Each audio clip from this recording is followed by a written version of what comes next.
اس دنیا میں مسلسل انسان امتحانوں سے اور آزمائشوں سے گزرتا ہے اور گزارا جاتا ہے، اور یہ ایک ایسا عنوان ہے، ایسا موضوع ہے جو ہر ایک کے لیے نہایت فکر انگیز ہے۔ اسی عنوان پر میں نے ابھی غالباً 1 شب یا 2 شب قبل مدینہ العلم کی مجلس میں گفتگو کا آغاز کیا تھا، لیکن وہ گفتگو آگے نہیں بڑھی۔ دوسرے روز مجلس میں کوئی فرمائش ایسی کی گئی کہ میں نے دوسرے موضوع پر گفتگو کی، ورنہ تنہا یہ گفتگو، یہ عنوان بہت اہم ہے۔ ہمارے عزیز القدر بانی اعضا جناب نسیم زیدی صاحب، پروردگار انہیں عمر خضر عطا فرمائے، ان کے فرزند نے مجھ سے کہا کہ آپ شریکت الحسین اس عنوان کا لحاظ رکھیے گا مجلس میں۔ تو یہ عنوان تو بہت بڑا ہے، لیکن اس وقت کچھ باتیں وہ عرض کرنا چاہتا ہوں جو روز آنا تقریباً مومنین جس میں آزمائشوں میں مبتلا ہوتے ہیں، فکر مندی کا سبب بنتا ہے، اور مرد ہوں یا خواتین، بوڑھے ہوں یا بچے، ہر ایک یہ سوال ضرور کرتا ہے کہ مولانا یہ بتائیے، یہ امتحان کا سلسلہ آخر کب تک رہے گا؟ یہ آزمائش ہے ہی کیوں؟ یہ ابتلا، یہ امتحان کیوں ہے؟ یہ سوال بہت بڑا سوال ہے، زندگی سے جڑا ہوا ہے، عملی زندگی سے جڑا ہوا ہے، اور نہ صرف یہ کہ عملی زندگی سے جڑا ہوا ہے بلکہ پھر اعتقادی مسائل سے جڑ جاتی ہیں باتیں، فلسفیانہ حقائق سے جڑ جاتی ہیں باتیں۔ اس لیے مختصراً اس وقت پھر اس عنوان کو قائم کر رہا ہوں، اور سرنامہ وہی ہے جو مدینہ العلم کی مجلس میں تھا، یعنی سورہ مبارکہ عنکبوت کا مطلع۔ سورہ مبارکہ عنکبوت بہت عظیم و شان سورہ ہے قرآن مجید کا، اور ہر مومن کی عملی زندگی سے مربوط ہے۔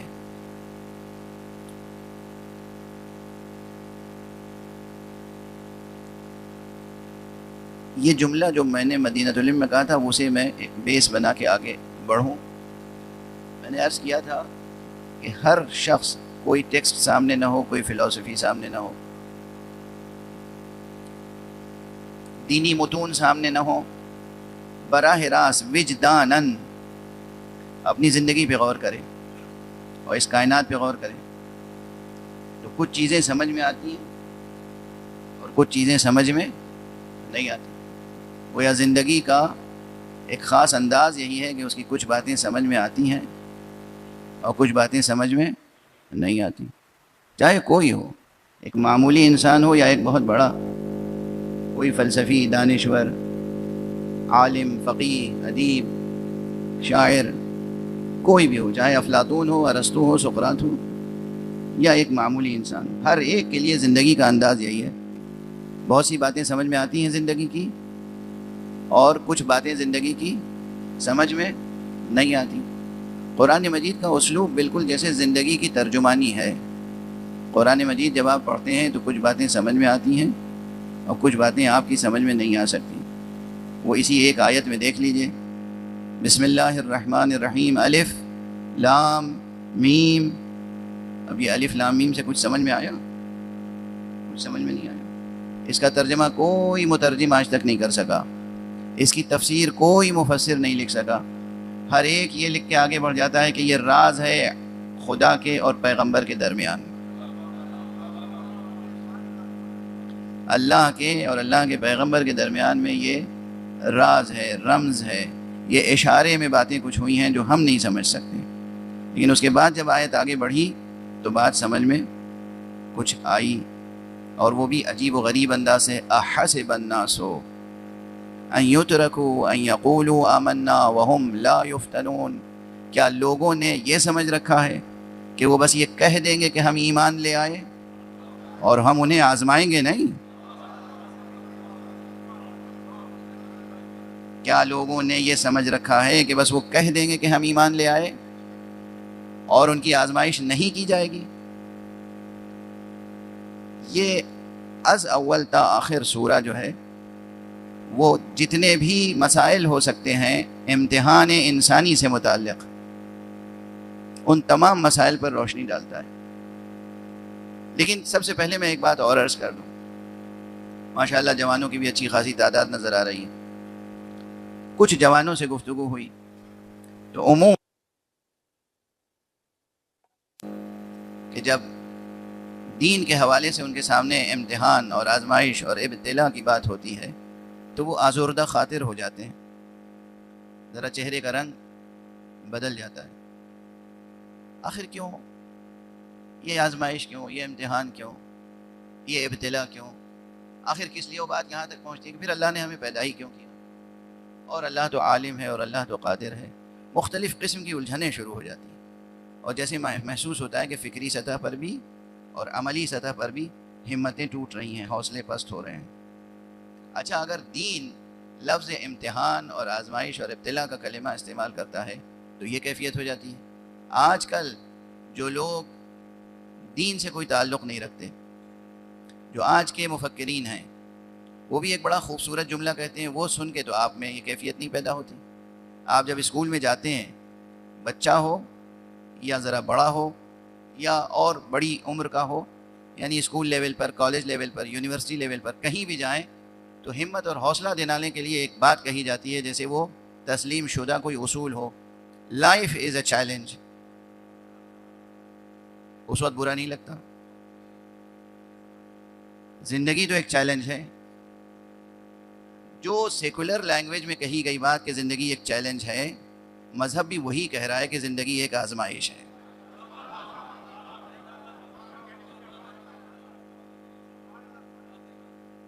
زندگی از اول تا آخر ایک آزمائش ہے، زندگی ہر مرحلے پر ایک چیلنج ہے۔ جب یہ بات کہی جاتی ہے کہ زندگی ہر مرحلے پہ ایک چیلنج ہے تو اس لیے نہیں کہی جاتی ہے کہ آپ کی ہمتیں پست ہو جائیں، حوصلے پست ہو جائیں، اس لیے کہی جاتی ہے تاکہ آپ اپنے پورے وجود کے ساتھ، آپ اپنی تمام صلاحیتوں کے ساتھ، آپ اپنی تمام استعداد کے ساتھ امتحان زندگی میں کامیاب ہونے کی کوشش کریں۔ ایک استاد جب اپنے اسٹوڈنٹ سے کہتا ہے، اپنے شاگرد سے کہتا ہے کہ زندگی ایک آزمائش ہے، ایک چیلنج ہے، تو اس لیے نہیں کہتا کہ اس کی ہمت پست ہو جائے۔ اصلا یہ فقرہ جو ہے کہ زندگی ایک چیلنج ہے، سنتے ہی آپ کے اندر جو ہمت اور حوصلہ ہے وہ بڑھتا ہے، ہمت بلند ہوتی ہے، پست نہیں ہوتی۔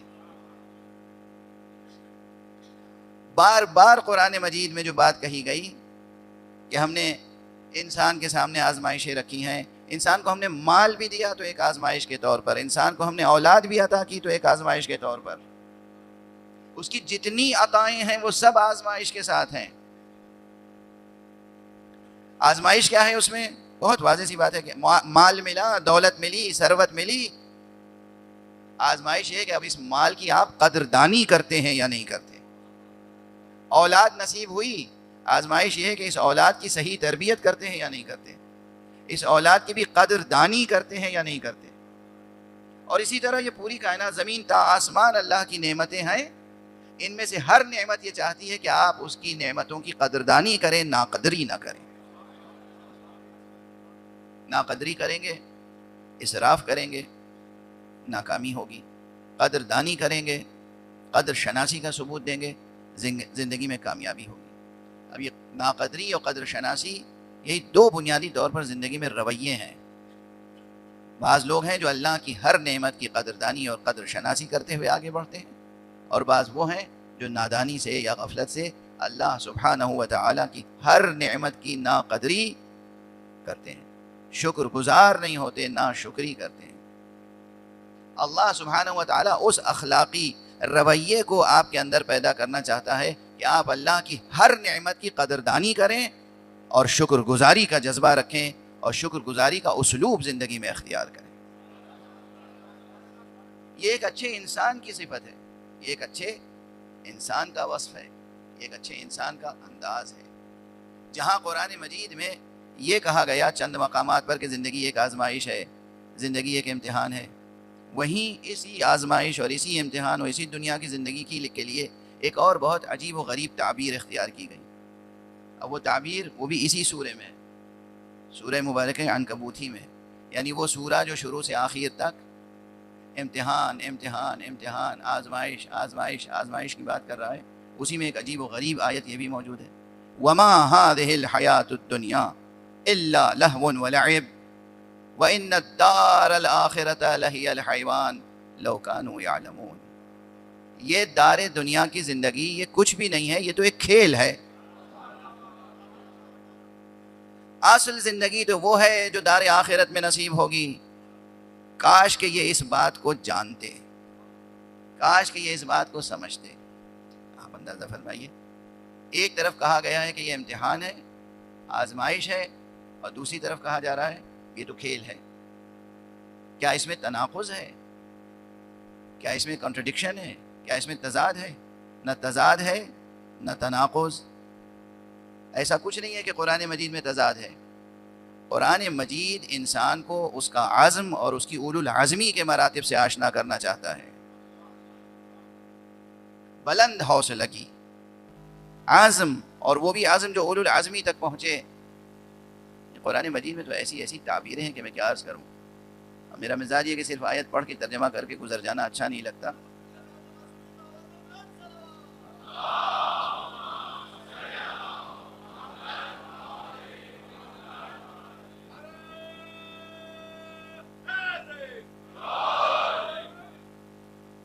بات عازم کی آ گئی تو ایک عجیب و غریب آیت ذہن میں آ گئی، سامنے آ گئی، اس کی طرف بس اشارہ کر کے آگے بڑھوں. حالانکہ حد ادب ہے، حالانکہ حد ادب ہے، اس لیے کہ بات کسی اور کی نہیں ہے، بات ابو البشر کی ہے. جناب آدم علی نبینا وعلیہ السلام سے متعلق قرآن مجید نے کہا، اللہ کا یہ فرمان، وَلَمْ نَجِدْ لَهُ عَزْمًا، ہم نے آدم میں عزم نہیں پایا.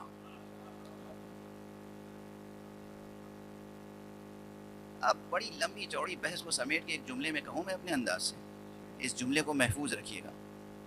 حد ادب ہے، یہ پہلے ہی عرض کر دیا میں نے، حد ادب ہے، لیکن قرآن مجید کی آیت بھی سامنے ہے. حضرت آدم ابو البشر ہیں، لیکن ان کے لیے اللہ سبحانہ و تعالیٰ نے یہ تعبیر اختیار فرمائی، وَلَمْ نَجِدْ لَهُ عَزْمًا، ہم نے ان کے اندر عزم نہیں پایا. یہ بھی کیوں کہا؟ بہت عجیب مقام ہے. اللہ سبحانہ و تعالیٰ ابن آدم سے یہ چاہتا ہے، ابن آدم سے یہ چاہتا ہے کہ دیکھو ہم بتا رہے ہیں آدم میں عزم نہیں پایا تو ہم نے جنت سے نکال دیا، اب ہم چاہتے ہیں تم اپنے اندر وہ عزم پیدا کر لو کہ دوبارہ جنت میں جا سکو. تو اب آپ سمجھے پورے قرآن مجید کا ایک خاص زاویے سے یہ خلاصہ ہے کہ اللہ فرما رہا ہے آدم میں عزم نہیں تھا تو ہم نے جنت سے نکال دیا. اب تم ابن آدم ہو، تم درس حاصل کرو، سبق حاصل کرو، اور تم وہ عزم پیدا کرو کہ جنت میں جا سکو. اب بس آپ کے ذوق سے بڑی تفصیلی بحث ہے، مگر آپ کے ذوق اور آپ کی ذہانت پہ بھروسہ کر کے ایک جملہ عرض کر رہا ہوں. پورا قرآن سامنے ہے میرے اور پورا سرمایہ حدیث سامنے ہے، اور ایک بات عرض کرنا چاہ رہا ہوں جو آپ کا وجدان خود قبول کرتا ہے پہلے سے، اور وہ یہ ہے کہ خدا کی قسم، خدا کی قسم، ہم حضرات محمد و آل محمد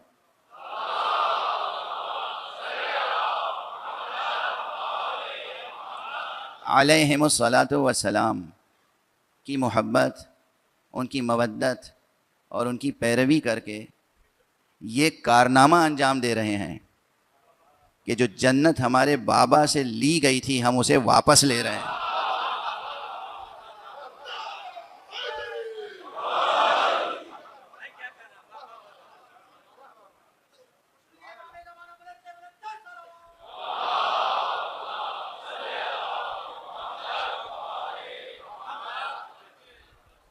اب ظاہر ہے کہ تقریر و خطابت کا ایک اسلوب ہوتا ہے، اس میں جس اسلوب میں نے بات کہہ دی اور آپ نے سمجھ لی، ہو سکتا ہے کسی پہ یہ جملہ ہی گراں گزرے اور وہ سمجھے کہ بھئی یہ کیا بات کہہ دی. میں تو بس یہی عرض کروں گا کہ وہ مزید مطالعہ فرمائے اور ادبی لطافت کو ادبی لطافت ہی تک محدود رکھے. خدا کی قسم دو چیزیں ہیں بہت نمایاں جن کے سہارے سے ہم چھینی ہوئی جنت کو واپس لے رہے ہیں. اس میں ایک ہے ولایت علی اور ایک ہے عزائے حسین. ایک صلوات پڑھ دیجئے محمد.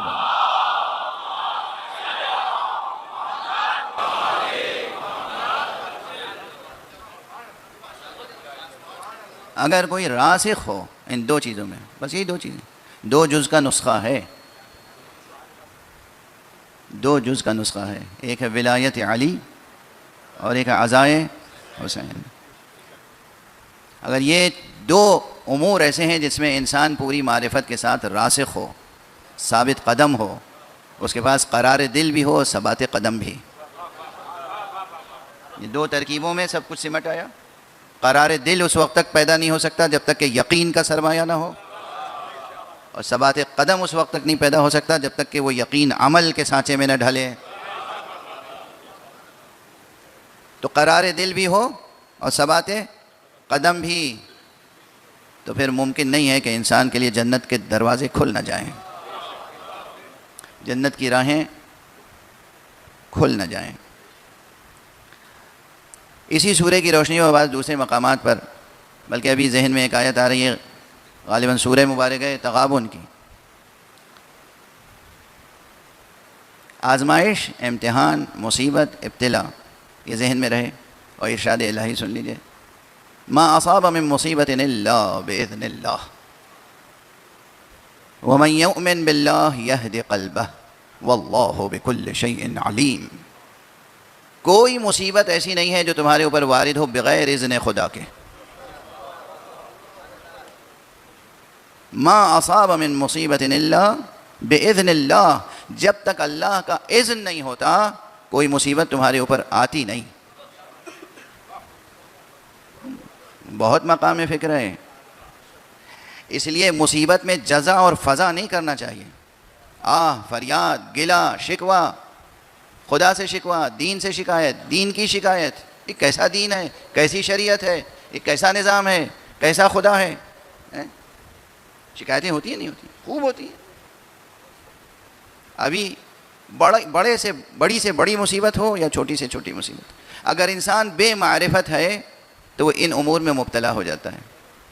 اللہ کی شکایت، دین سے شکوہ، دین سے گریز، انحراف، یعنی قرار دل بھی نہیں باقی رہتا، ثبات قدم بھی باقی نہیں رہتا۔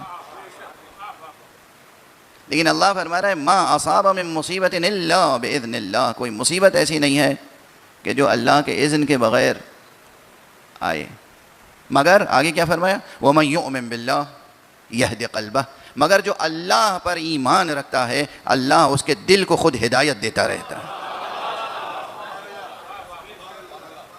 بڑی سے بڑی مصیبت آئے لیکن اس مصیبت سے نکلیں گے کیسے، اس مصیبت پہ قابو کیسے پائیں گے، اس مشکل میں کامیاب کیسے ٹھہریں گے، اس مزلقے میں، اس مقام پر کہ جہاں انسانوں کے قدم ڈگمگا جاتے ہیں اور انسان گر پڑتے ہیں، شکست کھا جاتے ہیں، وہاں کامیاب کیسے ہوں گے، سرفراز کیسے ہوں گے؟ اللہ پر ایمان کے بغیر نہیں ہو سکتا۔ دنیا کی کوئی طاقت ایسی نہیں ہے جو آپ کو چھوٹی بڑی کسی بھی مصیبت میں سرفرازی بخش سکے۔ بہت سادہ مفہوم ہے، سادہ مطلب ہے، اور جن لفظوں میں عرض کر رہا ہوں جتنی سادگی سے اتنی ہی سادگی سے سمجھیں اور قبول فرما لیں۔